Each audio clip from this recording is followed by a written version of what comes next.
बेटे की शादी का गीत गाने जा रही हूँ। अब लोगों को पसंद आए तो लाइक सब्सक्राइब जरूर करिएगा। ऊंची ऊंची बखरी उठाए हाँ कवने राम, झझड़ी कटाए चारियों ओर जी। ऊंची ऊंची बखरी उठाए हाँ कवने राम, झझरी कटाए चारियों ओर जी।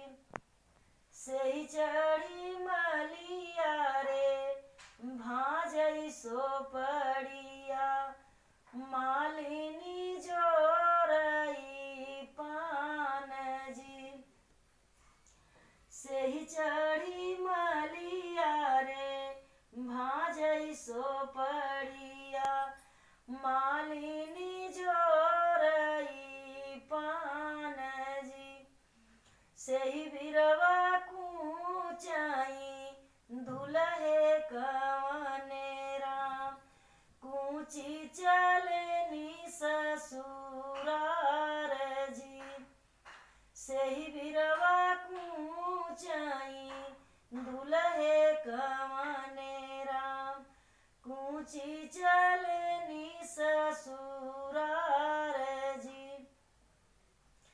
बाट के देखी बटोइया लोगे ललचई, पनिया भरत पनिहार जी।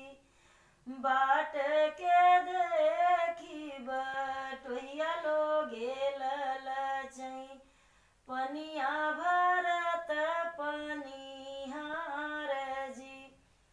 मड़ई में ललचई सूरज कधेरिया, यही है स्वामी हमार जी।